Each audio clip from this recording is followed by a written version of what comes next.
Hi guys, welcome to my channel G solving NEET. I am Shivangini और आज हम बात करेंगे केमिस्ट्री के पहले चैप्टर सॉलिड स्टेट के बारे में। तो कोई भी मैटर की तीन स्टेट होती है, सॉलिड, लिक्विड और गैस। लिक्विड और गैस को तो हम फ्लूइड कहते हैं क्योंकि उनकी टेंडेंसी क्या होती है, फ्लो करने की टेंडेंसी होती है, इसलिए हम उन्हें फ्लूइड कहते हैं। और सॉलिड के जो पार्टिकल्स होते हैं वो मूव नहीं करते, वो एक जगह पे फिक्स पोजीशन पे होते हैं और वहीं पे वो वाइब्रेट करते हैं। उसकी वजह से सॉलिड में रिजिडिटी आती है। तो सॉलिड की कुछ और प्रॉपर्टीज होती है, जैसे सबसे पहले अभी हमने देखा कि सॉलिड रिजिड होते हैं और लगभग नॉन कंप्रेसिबल होते हैं, उनको हम कंप्रेस नहीं कर सकते। दूसरा, सॉलिड की जो शेप है, साइज और वॉल्यूम है वो डिफाइनाइट होती है, वो चेंज नहीं होती। तीसरा, सॉलिड का जो इंटरमोलिकुलर स्पेस होता है वो बहुत कम होता है, यानी दो मॉलिक्यूल के बीच में जो स्पेस होगा वो बहुत ही कम होगा, यानी लगभग ना के बराबर होगा। और जो इंटरमोलिकुलर फोर्स होता है, यानी दो मॉलिक्यूल के बीच में जो अट्रैक्शन का फोर्स है वो बहुत स्ट्रांग होता है, इसीलिए सॉलिड के जो मॉलिक्यूल्स है वो टाइटली बॉन्डेड होते हैं।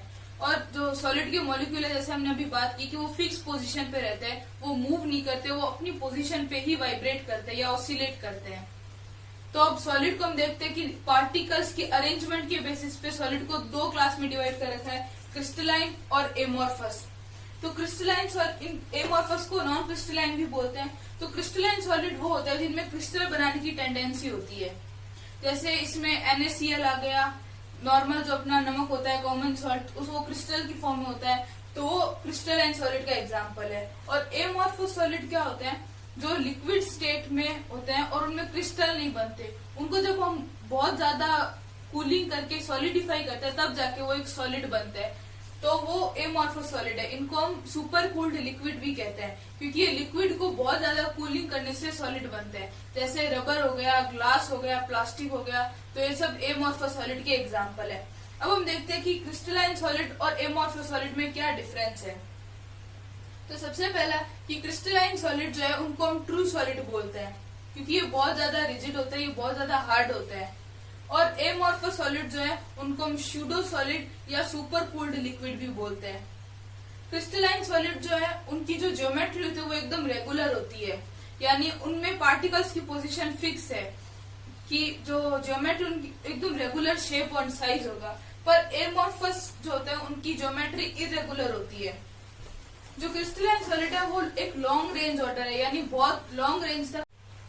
तो क्रिस्टलाइन सॉलिड जो है वो एक लॉन्ग रेंज ऑर्डर है, यानी हम बहुत लॉन्ग चेन बना सकते हैं इसकी नंबर ऑफ पार्टिकल को सेम ऑर्डर में रिपीट करते हुए। वहीं एमोर्फस सॉलिड जो है वो एक शॉर्ट चेन ऑर्डर है। क्रिस्टलाइन सॉलिड जो है इनको जब हम बीच में से काटते हैं चाकू से, जैसे हमने काटा, तो उसकी जो एजेस मिलेगी वो हमें स्मूथ मिलेगी। वहीं एमोर्फस सॉलिड की जो एजेस है वो एकदम रफ हो जाएगी काटने के बाद में।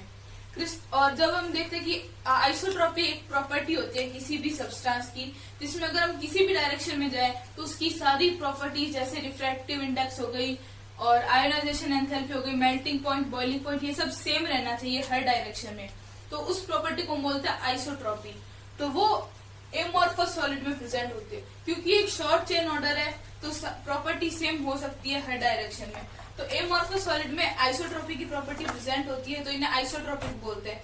वही क्रिस्टलाइन जो सॉलिड है उनमें एन आइसोट्रॉपी की प्रॉपर्टी होती है, यानी ये एन आइसोट्रॉपिक होते हैं। जैसे हमने ये देखा, ये क्रिस्टलाइन सॉलिड का एग्जांपल है, पार्टिकल्स एकदम रेगुलरली अरेंज्ड है। अगर हम इनको बोल दे फर्स्ट और ये सेकंड, तो ये एक लाइन में फर्स्ट है फिर सेकंड है, एकदम रेगुलरली अरेंज्ड है। तो वैसे ही तो ये किसका एग्जांपल हो गया, क्रिस्टलाइन सॉलिड का। अब जैसे हम डायरेक्शन ए से बी में गए तो सिर्फ एक टाइप के मिल रहे हमें, जैसे इधर है तो एक लाइन में सिर्फ फर्स्ट मॉलिक्यूल मिल गए, एक लाइन में सिर्फ सेकंड मॉलिक्यूल मिल गए। वही हम दूसरी डायरेक्शन में जाते हैं सी से डी, तो क्या हम देखते हैं कि मॉलिक्यूल चेंज हो रहा है, जैसे ये फर्स्ट आ गया, फिर सेकंड आ गया, फिर फर्स्ट आ गया, तो ऐसे चेंज हो रहा है। इसीलिए इनकी वैसे ही जो प्रॉपर्टीज है, जैसे रिफ्रैक्टिव इंडेक्स हो गया, इलेक्ट्रिक प्रॉपर्टीज हो गई, वो भी ऐसे ही चेंज करती रहती है। तो इसीलिए इन्हें एन आइसोट्रॉपिक बोलते हैं और इन्हें आइसोट्रॉपिक बोलते हैं। तो अभी हमने सॉलिड को क्लासिफाई किया था नंबर ऑफ पार्टिकल्स के बेसिस पे।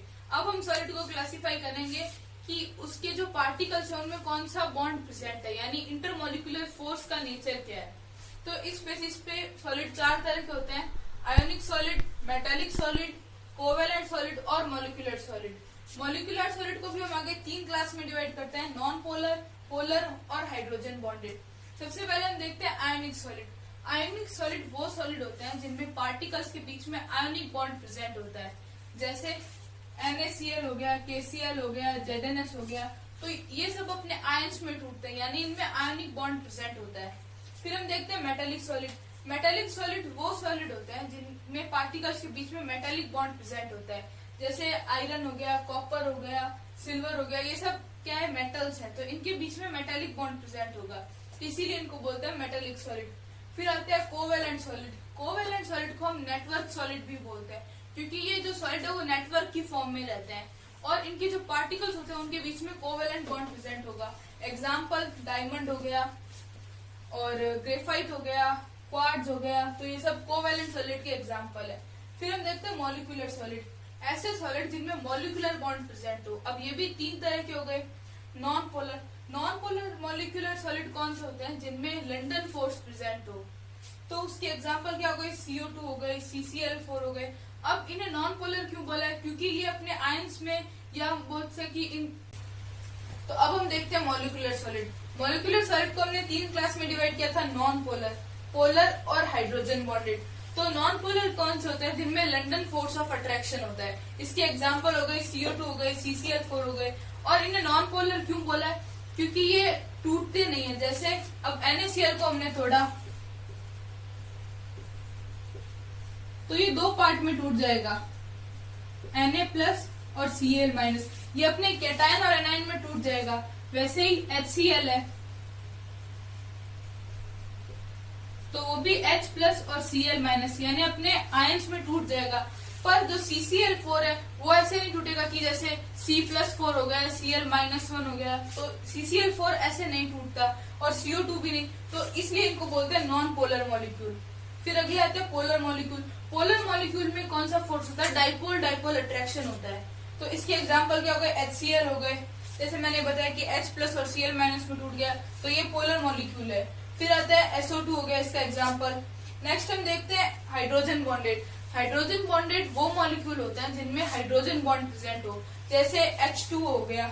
अब H2 में हमें इसकी आइस फॉर्म लेने, क्योंकि हम सॉलिड के बारे में स्टडी कर रहे हैं तो इसकी सॉलिड फॉर्म यानी हम आइस लेंगे।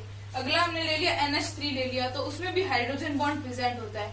तो हमने सॉलिड को क्लासिफाई कर दिया, पहले पार्टिकल्स के बेसिस पे, उसके बाद में हमने फोर्स के बेसिस पे इसको क्लासिफाई कर दिया। तो अब हम देखते हैं मॉलिक्यूलर सॉलिड। मॉलिक्यूलर सॉलिड को हमने 3 क्लास में डिवाइड किया था, नॉन पोलर, पोलर और हाइड्रोजन बॉन्डेड। तो नॉन पोलर कौन से होते हैं, जिनमें लंडन फोर्स ऑफ अट्रैक्शन होता है। इसके एग्जाम्पल हो गए CO2 हो गए, CCl4 हो गए। और इन्हें नॉन पोलर क्यों बोला है, क्योंकि ये टूटते नहीं है। जैसे अब NaCl को हमने तोड़ा तो ये 2 पार्ट में टूट जाएगा, Na+ और Cl-, ये अपने कैटायन और एनायन में टूट जाएगा। वैसे ही HCl है तो वो भी H+ और Cl-, यानी अपने आयंस में टूट जाएगा। पर जो CCl4 है वो ऐसे नहीं टूटेगा कि जैसे C+4 हो गया, Cl-1 हो गया, तो CCl4 ऐसे नहीं टूटता और CO2 भी नहीं, तो इसलिए इनको बोलते हैं नॉन पोलर मॉलिक्यूल। फिर अगले आते हैं पोलर मॉलिक्यूल। पोलर मॉलिक्यूल में कौन सा फोर्स होता है, डाइपोल डाइपोल अट्रैक्शन होता है। तो इसके एग्जाम्पल क्या हो गए, HCl हो गए, जैसे मैंने बताया कि H+ और Cl- में टूट गया, तो ये पोलर मॉलिक्यूल है। फिर आता है SO2 हो गया इसका एग्जाम्पल। नेक्स्ट हम देखते हैं हाइड्रोजन बॉन्डेड। हाइड्रोजन बॉन्डेड वो मॉलिक्यूल होते हैं जिनमें हाइड्रोजन बॉन्ड प्रेजेंट हो, जैसे H2 हो गया। अब H2 में हमें इसकी आइस फॉर्म लेने, क्योंकि हम सॉलिड के बारे में स्टडी कर रहे हैं तो इसकी सॉलिड फॉर्म यानी हम आइस लेंगे। अगला हमने ले लिया NH3 ले लिया, तो उसमें भी हाइड्रोजन बॉन्ड प्रेजेंट होता है। तो हमने सॉलिड को क्लासिफाई कर दिया, पहले पार्टिकल्स के बेसिस पे, उसके बाद में हमने फोर्स के बेसिस पे इसको। तो अभी हमने सॉलिड के बारे में बात की थी, अब हम बात करते हैं यूनिट सेल और लैटिस पॉइंट के बारे में। तो यूनिट सेल क्या होती है, जैसे मान लो कि कोई भी सॉलिड है तो हमने उसका 2D स्ट्रक्चर, एग्जाम्पल के तौर पे मान लो उसका 2D स्ट्रक्चर ये है, तो ये हम देखें कि छोटे छोटे बॉक्सेस से मिलके बनी हुई होती है। जैसे हमारे घर में जैसे फ्लोर होता है तो उस पे छोटी छोटी टाइल्स लगी हुई होती है, तो टाइल्स से मिलके वो फ्लोर बनता है। तो वो टाइल्स क्या है कि उस फ्लोर की एक यूनिट है, छोटी स्ट्रक्चरल यूनिट बोल सकते हैं हम उसको। तो वैसे ही यूनिट सेल जो है ये पूरी एक यूनिट सेल है।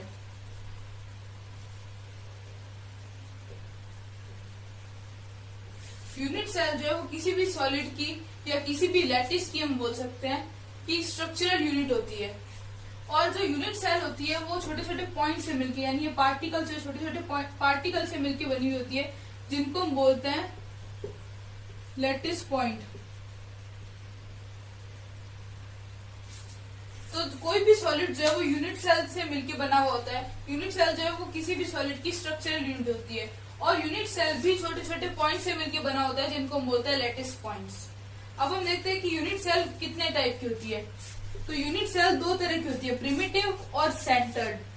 प्रिमिटिव यूनिट सेल को हम एससीसी भी बोलते हैं, और सेंटर्ड यूनिट सेल भी आगे 3 क्लासेस में डिवाइड होती है, बॉडी सेंटर्ड, फेस सेंटर्ड और एंड सेंटर्ड। यानी इनको क्या होता है अभी हम एक्सप्लेन करके इनको।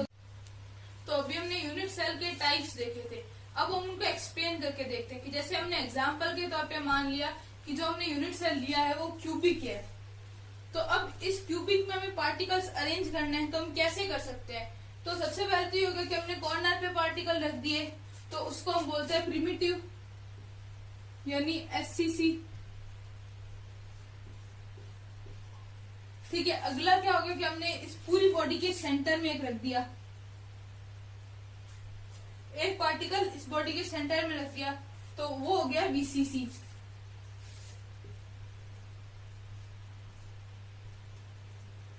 अब हमें ध्यान ये रखना है कि आगे हम जो भी पढ़ेंगे, जैसे बीसीसी हो गया, एफसीसी हो गया, ईसीसी हो गया, तो उन सब में कॉर्नर पे तो पार्टिकल रहेंगे, एक्स्ट्रा पार्टिकल कहाँ कहाँ आएंगे वो हमें देखना है। जैसे कॉर्नर पे तो बीसीसी में भी पार्टिकल है, कॉर्नर पे पार्टिकल सब में होंगे, पर एक्स्ट्रा पार्टिकल कहाँ है, सेंटर में है, बॉडी के सेंटर में है, तो इसलिए ये हो गया बीसीसी।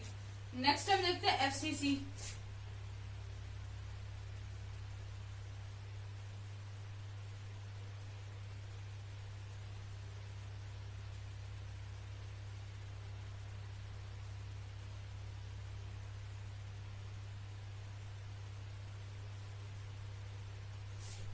तो ये हो गया एफसीसी।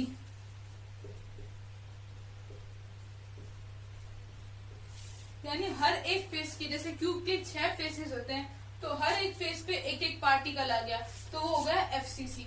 ये मैं एग्जांपल के तौर पे एक ही क्यूब में बता रही हूँ, पर ये अलग अलग होंगे। जैसे कॉर्नर पे तो सबके पार्टिकल होंगे, जो बीसीसी होगा उसमें सिर्फ कॉर्नर पे होंगे और एक सेंटर में होगा, जो एफसीसी होंगे उसमें कॉर्नर पे होंगे और हर एक फेस पे एक एक होगा।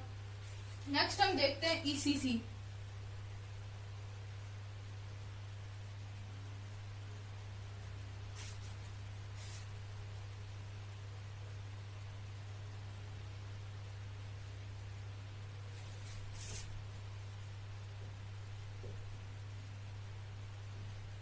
तो ये हो गया ईसीसी। ईसीसी में क्या होगा कि सारे तो कॉर्नर्स पे होगा और कोई भी 2 ऑपोजिट फेसेस पे होगा, सारे फेस पे नहीं होगा, 2 ऑपोजिट फेस पे। जैसे यानी हम इसका एग्जांपल लेते हैं, हमने ये फेस ली, अब इसकी ऑपोजिट फेस कौन सी है, ये एक छोड़ के अगली फेस, फिर नीचे से लेते तो ये एक छोड़ के अगली फेस, तो ऐसे करके हमें एक फेस छोड़ के लेना है। तो टोटल ईसीसी में कोई भी 2 आमने सामने फेस पे ही पॉइंट होंगे और एफसीसी में सारी फेसेस पे पॉइंट होंगे। तो ये उन सबका क्लासिफिकेशन।